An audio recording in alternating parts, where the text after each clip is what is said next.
여러분을 제가 축복하고 메시지를 선포하겠습니다. 아멘 하시면 복이 임할 줄을 믿습니다. 여러분 행복하십시오. 성령 충만하십시오. 아멘. 우리 12절 말씀을 함께 읽겠습니다. 12절 시작. 형제들아, 내가 당한 일이 도리어 복음 전파의 진전이 된 줄을 너희가 알기를 원하노라. 이 구절이 마음에 들어옵니다. 너희가 알기를 원하노라. 형제들아 라고 부르죠.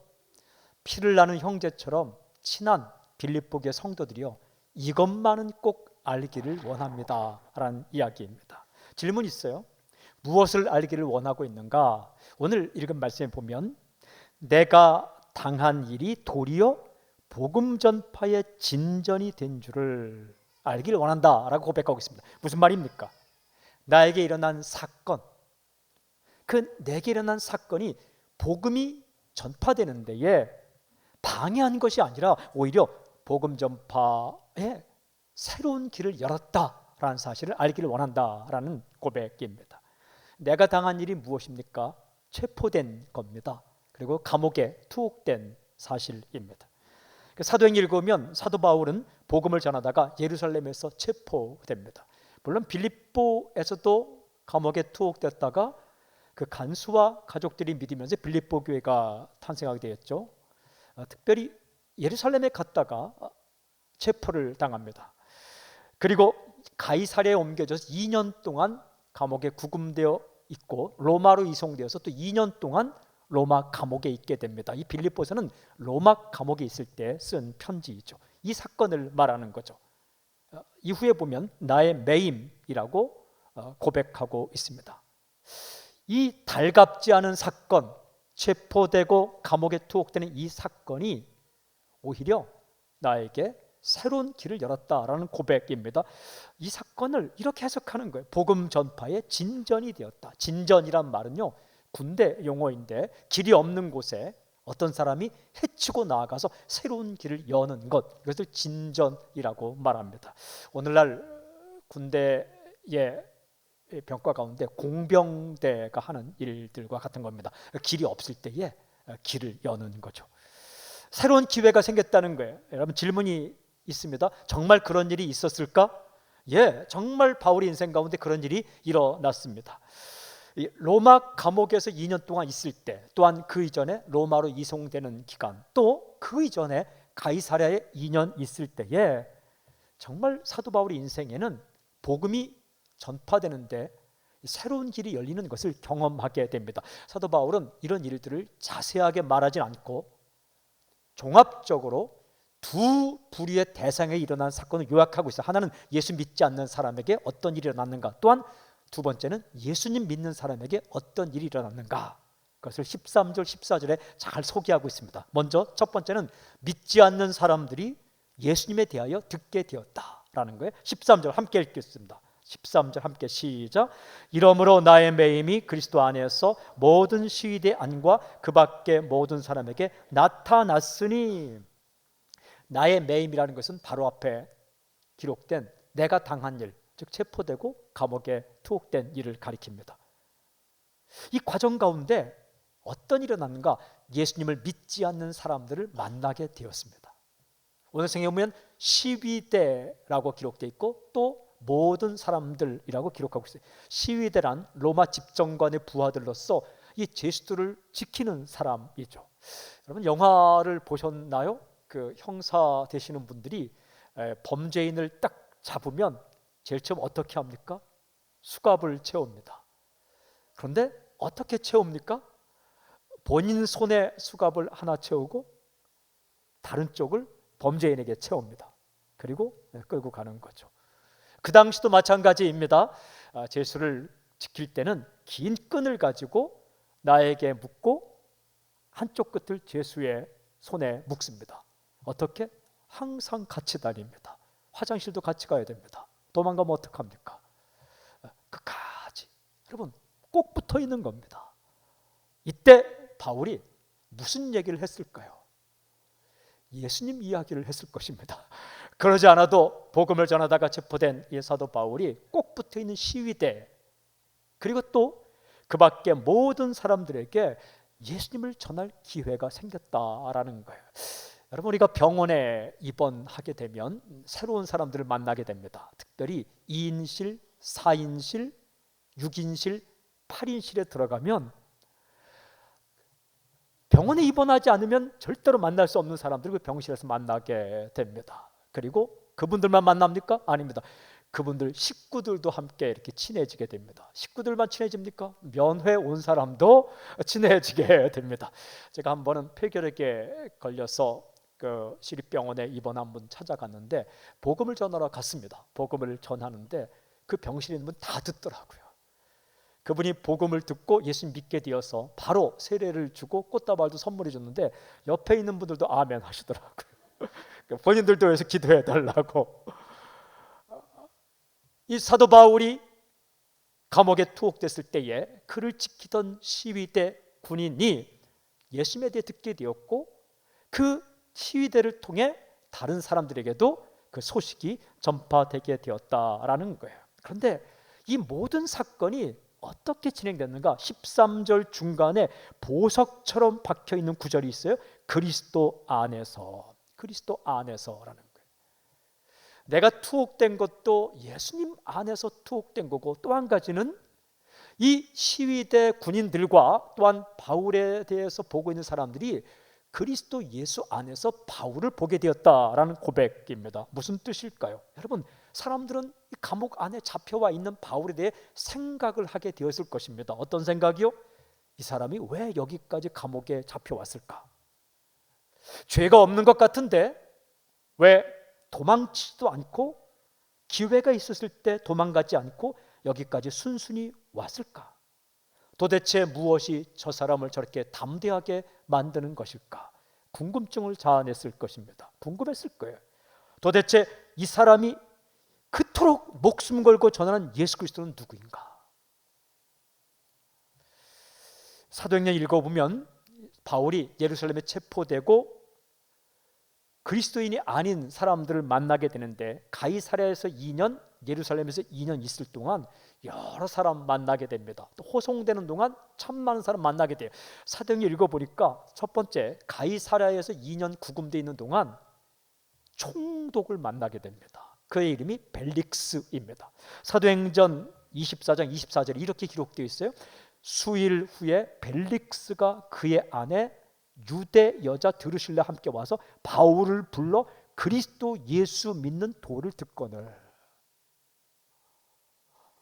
이 투옥되어 있는 죄수 바울을 불러서 그 당시에 총독이 아내 유대 여자 드루실라 함께 예수님 믿는 도리에 들었다라고 기록을 하고 있습니다. 이런 기회가 생겼다는 거예요. 또 벨릭스 총독 다음에 부임한 사람이 베스도인데 베스도 총독도 바울에게 예수님 믿는 도를 듣게 됩니다. 그리고 베스도 친구가 아그리빠 왕인데 아그리빠 왕이 그곳에 놀러 왔다가 또 바울에게 예수님 이야기를 듣게 됩니다. 그리고 이 가이사랴에서 로마까지 호송될 때 그 호송 책임자가 백부장은 100명의 군사들을 맡은 사람이에요. 1000부장은 1000명 군사, 50부장은 50명을 맡은 사람이에요. 100명의 군사를 맡은 백부장이 처음에는 사도 바울의 말을 잘 안 듣습니다. 사도행전 읽어보면 바울이 떠나자 하면 안 떠나기로 결정하고 머무르라면 떠나기로 결정하고. 그런데 이 사도 바울과 276명의 죄수들이 함께 가면서 큰 광풍을 만나게 돼요. 유라굴로라는 태풍을 만나서 배가 파손되고 이럴 때에 점점 시간이 흐를수록 이 백부장이 사도 바울을 신뢰하게 됩니다. 그리고 배가 깨어졌을 때에 죄수 276명이 도망가니까 군인들이 무슨 얘기를 하냐면 이 죄수들이 도망가면 안 되니까 우리 이 죄수를 죽입시다. 여기서 죽입시다 라고 이야기를 합니다. 그때 그 군인들의 말을 말린 사람이 백부장입니다. 왜 백부장이 죄수들을 죽이는 것을 말렸을까? 그 이유를 사도행전 27장 43절에 이렇게 기록하고 있어요. 백부장이 바울을 구원하려 하여 그들의 뜻을 막고, 그들은 군인들이죠, 헤엄칠 줄 아는 사람들을 명하여 물에 뛰어내려 먼저 육지에 나가게 하고. 백부장이 그 호송되는 과정 가운데 바울의 모습을 보고 바울을 신뢰하게 되고 바울을 좋아하게 된 거예요. 그러니까 바울 살리려고 제수들을 죽이는 것을 막았다라고 기록을 합니다. 로마로 이송되어서 2년을 지내죠. 2년을 지날 때에 바울의 모습을 어떻게 보여주는가? 사도행전 마지막 장 마지막 절은 이렇게 기록합니다. 사도행전 28장 30절 31절. 바울이 온 이태 2년을 자기 셋집에 머물면서 자기에게 오는 사람을 다 영접하고 하나님의 나라를 전파하며 주 예수 그리스도에 관한 모든 것을 담대하게 거침없이 가르치더라. 담대하게 예수님을 전하고 거침없이 가르쳤다. 체포되지 않았더라면 만날 수 없는 사람들, 투옥되지 않았더라면 만날 기회조차 없는 사람들을 만나게 되었고, 그들은 예수 그리스도에 대한 소식을 듣게 되었다. 제가 고등학교 2학년 때 교통사고를 당했습니다. 병원에 오랫동안 입원해 있었습니다. 오늘날 병원은 면회 시간이 아니면 찾아가면 안 됩니다. 여러분 꼭 지키세요. 환자들을 지켜줘야 합니다. 그런데 그 당시에는 아무 때나 왔습니다. 병원에 와서 라면도 삶아 먹고 뭐 그런 때입니다. 정형외과 이렇게 제가 입원해 있는데 개척교회를 다녔거든요. 전 교인이 30명도 안 되니까 그중에 한 명 고등학생, 그것도 성실한 고등학생, 아주 잘생기고 성실하고 착한 고등학생이 병원에 입원해 있으니까 성도들이 얼마나 찾아왔겠습니까? 계란도 삶아오고 꽃도 가져오고 고등학교 친구들도 오고 선배도 오고 또 집사님 권사님들이 오게 되었어요. 이 크리스천들이 병원에 가면 꼭 묻는 질문 두 가지가 있어요. 첫 번째는 어떻게 하다 다쳤어요. 그러면 이걸 계속 리피트해야 됩니다. 10번이면 10번 어떻게 다쳤는지를 계속 설명해 줘야 됩니다.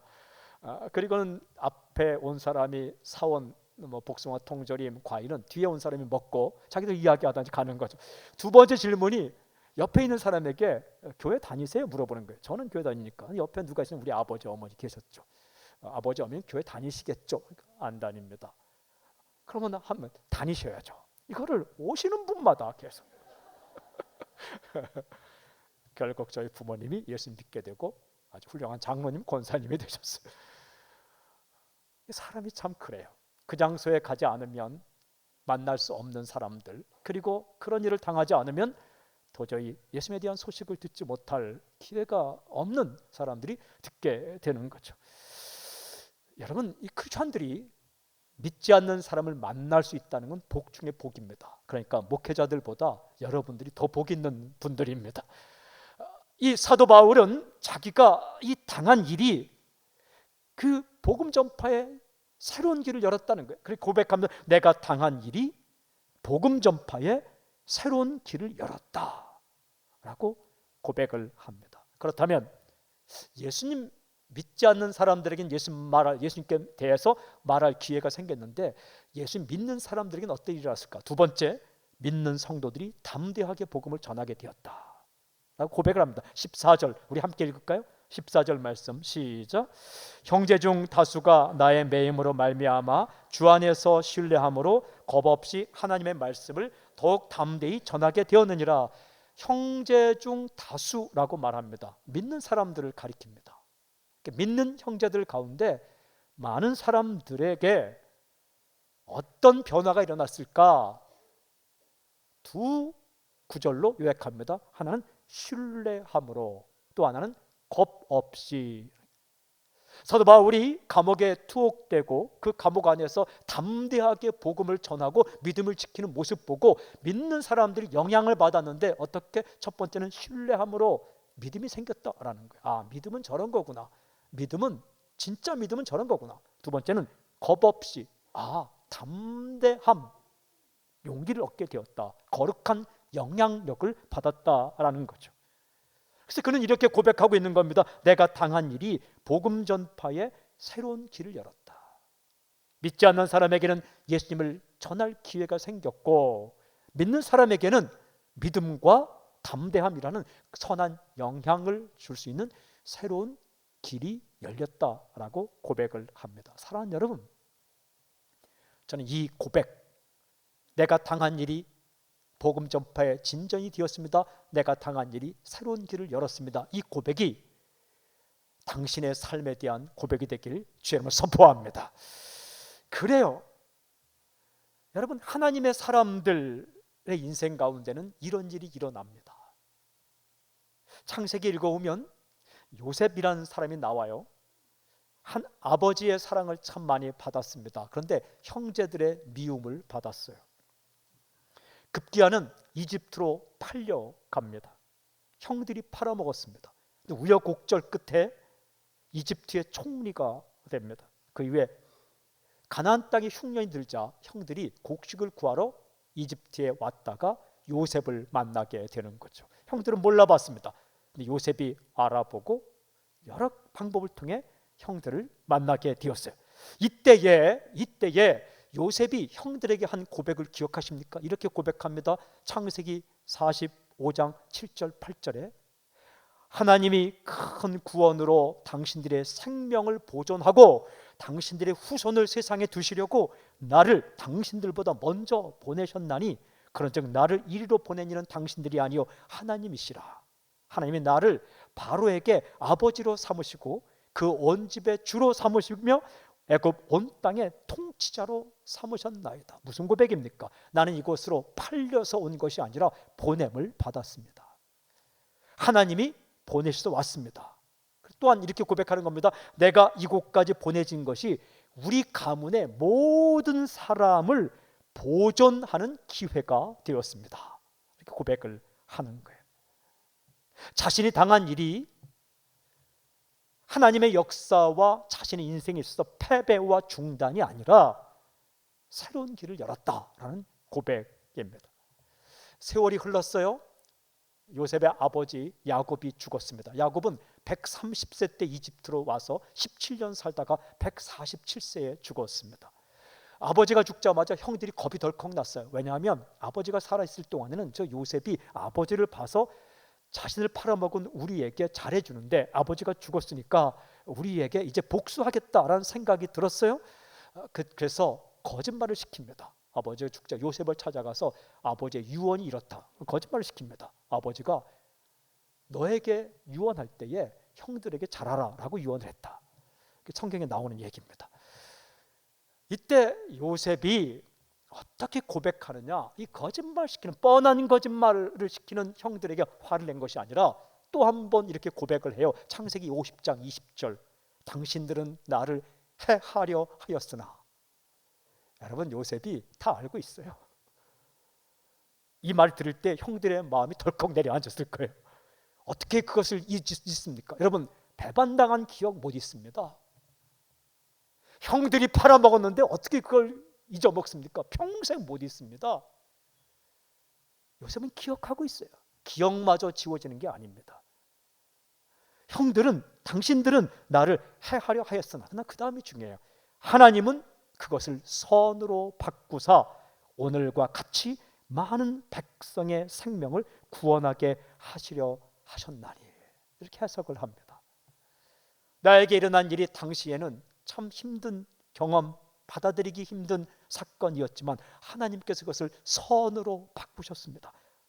많은 백성의 생명, 즉 우리 가문의 생명을 구원하는 그런 길이 열렸습니다. 이렇게 해석을 합니다. 실제로 그랬습니다. 이 요셉 한 사람 때문에 야곱 가문 모든 전 가족이 이집트로 가서 살게 되죠. 모든 몇 명이 정착하게 되었는가? 창세기 46장 27절에 이렇게 기록합니다. 애굽에서 요셉이 낳은 아들은 2명이니 야곱의 집 사람으로 애굽에 이른 자가 모두 70명이었더라. 와우, 70명이 다 이민을 간 겁니다. 이집트로. 고센 땅에 정착하게 살게 되었어요. 요셉 한 사람 때문에 70명이 다 살게 되온 거죠. 그럼 거기 가서 이스라엘 백성들이 어떻게 살았는지 아세요? 그 사는 모습을 이렇게 기록해요. 창세기 47장 27절. 이스라엘 족속이 애굽 고센 땅에 거주하며 거기서 생업을 얻어 생육하고 번성하였더라. 살아남은 정도가 아니라 숫자가 많아졌다라는 거예요. 여러분, 이때 야곱의 가문 사람들은 본래 직업이 목축하는 자들입니다. 목축이란 유목민입니다. 이곳저곳 떠돌아 다니는 거예요. 풀이 있는 곳으로 찾아가서 머물다가 시간이 되면 텐트를 걷어서 움직이는 거예요. 그 유목민들이 몇만 명 아닙니다. 몇천 명 못 다닙니다. 몇십 명, 많으면 100명 이렇게 무리지어 가는 거죠. 70명이 그렇게 살다가 이집트에 가서 정착을 하게 되었습니다. 거기서 생업을 얻고 직업하고 정착하게 되었는데 무슨 일이 났는가? 거기서 숫자가 늘어난다는 거예요. 그렇다면 이들이 얼마만큼 숫자가 늘어나는가? 출애굽하기 전, 그러니까 이집트에서 400년을 산 다음에 기하급수적으로 늘어난 인구가 얼마큼 되었을까? 먼저 출애굽기 1장 7절에 보면 이렇게 기록해요. 이스라엘 자손은 생육하고 불어나 번성하고 매우 강하여 온 땅에 가득하게 되었더라. 숫자가 많아졌어요. 어느 정도로 많아졌냐면 이집트의 왕이 바로인데 이 이집트의 왕 파라오가 두려워할 정도로 많게 되었어요. 출애굽기 1장 9절 10절에는 파라오의 걱정이 이렇게 기록되어 있어요. 그가 그 백성이 이르되 이 백성 이스라엘 자손이 우리보다 많고 강하도다. 자, 우리가 그들에게 대하여 지혜롭게 하자. 두렵건대 그들이 더 많게 되면 전쟁이 일어날 때에 우리 대적과 합하여 우리와 싸우고 이 땅에서 나갈까 하노라 하고, 얼마나 많길래 대제국 이집트의 왕 파라오가 이스라엘 자손들을 두려워했겠습니까? 그래서 어떤 명령을 내렸나요? 산파들에게 명령을 내려서 아기들이 태어날 때 남자면 다 죽여라, 이스라엘 자손들은 여자면 살려두라, 이런 명령을 내려서 인구 억제를 하게 됩니다. 얼마만큼 많아졌는가? 민수기 1장을 읽어보면 모세와 함께 이집트에서 나온 백성의 숫자를 이렇게 기록합니다. 민수기 1장 46절 계수된 자의 총계는 60만 3,550명이었더라. 60만 3,550명. 여러분, 이 숫자는 민수기 1장 2절 3절에 따르면 다 센 숫자가 아니라 20세 이상의 남자만 센 숫자입니다. 그러니까 정확히 말씀드리면 20세 이하는 다 빠졌습니다. 그리고 20세 이상인데 여인들은 다 빠졌습니다. 그리고 민수기 1장 47절에 따르면 레위 지파 사람들은 다 빠졌습니다. 전쟁에 나갈 수 없기 때문에, 성막을 지켜야 되기 때문에 숫자에 빠진 숫자. 그러니까 여인과 20세 이하의 다음 세대와 레위 지파를 다 합치면 최소한 200만 명은 되는 겁니다. 70명이 200만 명이 되었습니다. 그냥 유목민으로 돌아다니면 어림도 없는 일입니다. 근데 이집트에 정착해 살면서 70명이 200만 명이 되었어요. 근데 이 말씀을 묵상하는데 번뜩 제 마음에 들어온 것이 뭐냐면, 하나님께서 아브라함 한 사람에게 한 약속이 생각났어요. 창세기 15장 5절에 이렇게 기록되어 있어요. 그를 이끌고 밖으로 나가 이르시되 하늘을 우러러 뭇별을 셀 수 있나 보라. 또 그에게 이르시되 네 자손이 이와 같으리라. 아브라함을 데리고 나가서 별을 보여주면서 이 별을 셀 수 있나 보라. 셀 수 있습니까? 별 하나 나 하나 별 둘 나 둘 하다가 잠드는 거죠. 이 너의 자손이 이 별처럼 많으리라. 하나님은 아브라함에게 약속하셨는데 그 아브라함 아들 이삭의 아들 야곱의 아들 중에 요셉, 이 요셉이라는 한 사람을 이집트로 먼저 보내고, 그 요셉 때문에 야곱의 가문 70명이 가게 되었고, 그 이집트에서 400일 살면서 70명이 200만 명이 되는 놀라운 사건을 경험하게 되는 거죠. 이 하나님의 거대한 역사, 하나님께서 아브라함에게 하신 이 약속이 이루어지는 그 하나님의 프로젝트 가운데 요셉의 인생, 그것도 요셉의 인생 가운데 잊을 수 없는 가슴 아픈 사건, 그가 당한 사건, 즉 형들의 미움을 받아서 애굽으로 간 사건이 포함되어 있다는 겁니다. 그래서 나는 팔려간 것이 아니라 보냄을 받았고 하나님이 이 가문을 살리기 위해서 나를 보낸 것입니다. 내가 당한 일이 하나님의 역사를 이루는데 하나의 퍼즐 같은 조각입니다 라고 고백을 하는 거예요. 제가 참 좋아하는 성경 구절, 이게 바울의 고백이죠. 로마서 8장 28절 우리가 알거니와 하나님을 사랑하는 자 곧 그 뜻대로 부르심을 입은 자들에게는 모든 것이 합력하여 선을 이루느니라. 그렇습니다. 사도 바울이 빌립보 교회 성도들을 향하여 내가 당한 일이 복음 전파의 새로운 길을 열었다라고 고백하는 것처럼, 우리가 당하는 일들이 가슴 아프고 힘든 사건이 있겠지만, 이해가 안 되는 사건이 있겠지만, 우리에게 일어난 사건을 잘 견디고 예수님 안에 버티고 받아들이면 복음이 전파되는데, 하나님의 역사가 이루어지는데 새로운 기회가 되고 새로운 길을 여는 중요한 계기가 된다라는 말씀입니다. 여러분, 살면서 이런 일 저런 일 당합니다. 당하는 거죠. 오늘 당한다고 기록하고 있어요. 원하지 않아도 일이 생길 때가 있습니다. 감당하기 힘든 일을 겪을 때가 있어요. 그럴 때 기억하십시오. 새로운 기회가 주어진다. 꼭 기억하십시오. 개인의 인생도 마찬가지고 공동체 일도 마찬가지고 민족의 역사도 마찬가지입니다. 우리가 겪게 되는 일들로 인해서 새로운 기회, 새로운 장이 펼쳐지는 겁니다.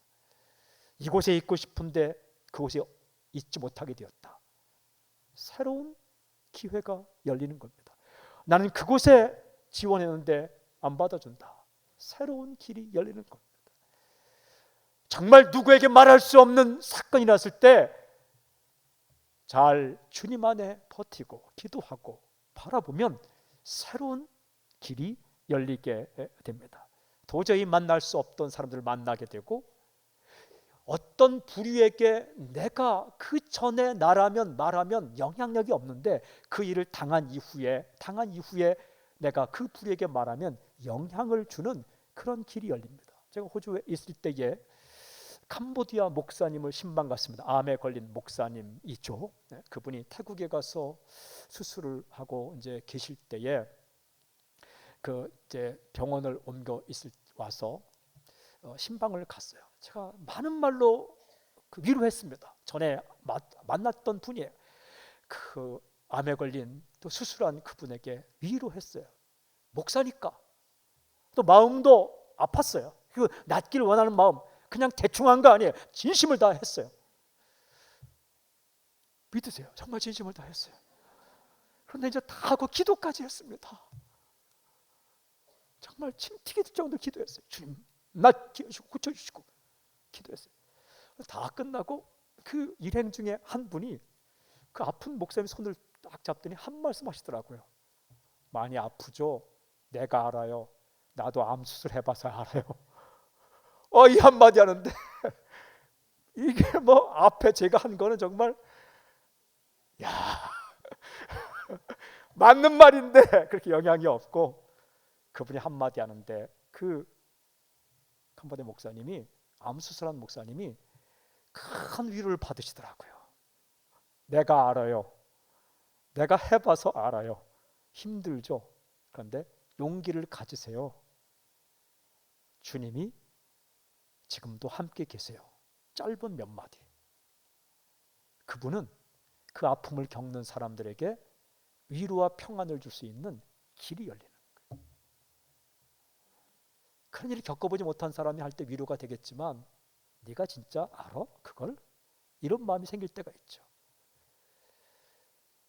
인생의 많은 이 우리의 당한 경험들을 통해 하나님께서는 패배와 중단을 우리에게 주는 것이 아니라 새로운 기회와 새로운 길을 열어주십니다. 사도 바울의 고백. 로마 감옥에 홀로 앉아 어두컴컴한 그 감옥에서 이 빌립보 성도들을 향해 편지를 쓰면서 이렇게 고백합니다. 나는 형제들, 당신들이 알기를 원합니다. 내가 당한 일이 복음 전파에 도리어 진전이 되었습니다. 새로운 길을 열었습니다. 믿지 않는 시위대들과 그 관계된 사람들에게는 예수님을 전할 기회가 주어졌고, 그리고 이미 믿고 있는 성도들에게는 담대함과 믿음에 영향을 주는 계기가 되었습니다. 라고 고백을 하고 있습니다. 그렇습니다. 저는 이 고백과 이 선포가 당신의 고백과 선포가 되기를 주님을 선포합니다. 어떤 일을 만나도, 무슨 일을 만나도, 나의 갈 길 다 가도록 무슨 일을 만나도 하나님께서 새로운 길을 열 것이라는 이 믿음의 고백과 함께 주님께서 당신의 인생 가운데 아름다운 길을 여는 놀라운 역사의 길을 주님을 선포합니다.